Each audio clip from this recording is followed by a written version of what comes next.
Hello, my name is Chrissy. I am studying to become a nurse. Our bodies are amazing machines, and I would like to share with you some information on the skeleton.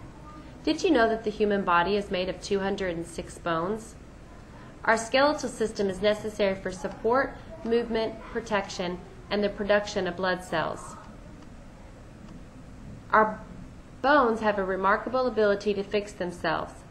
Some bones grow for your entire life, while others stop growing in your 20s. Our bones come in many different shapes and sizes also. But before I get started on the location of the bones, I want to go over how our bones are more than just a supporting structure. Let's take a look at the femur.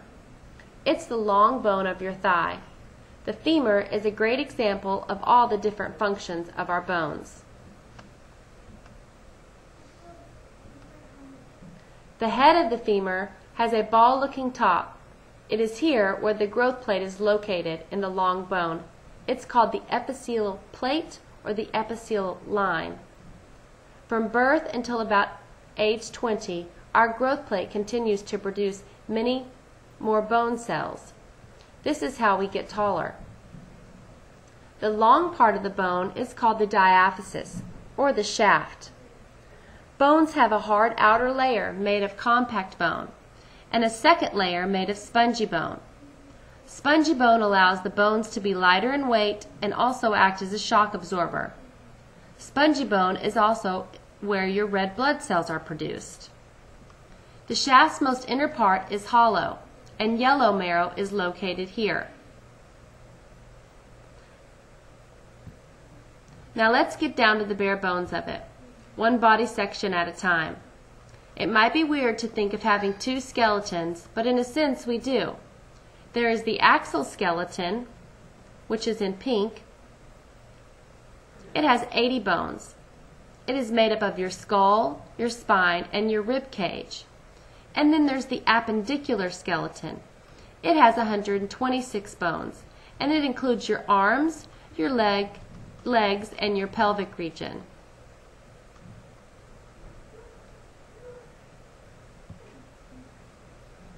The skull has 22 bones, a total of 8 cranial and 14 facial.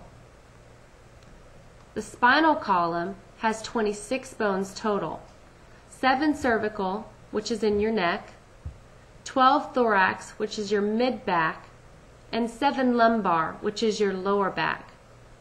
To help you remember how many is in each section, think of it this way. You eat breakfast at 7, lunch at 12, and dinner at 5.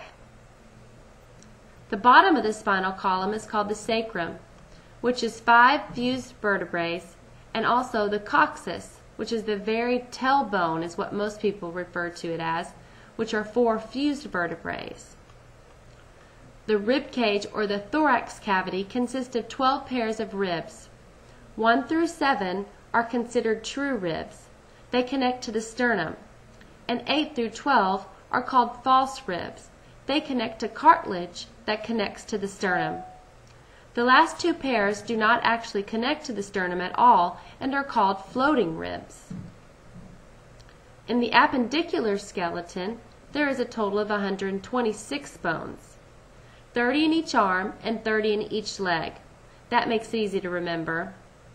The other 6 bones are located in your hips and your shoulder blade area. In your hands, you have 8 small bones that make up your wrist area, and your fingers, or phalanges, have 14 in each hand. Your feet have 7 small bones and also 14 phalanges.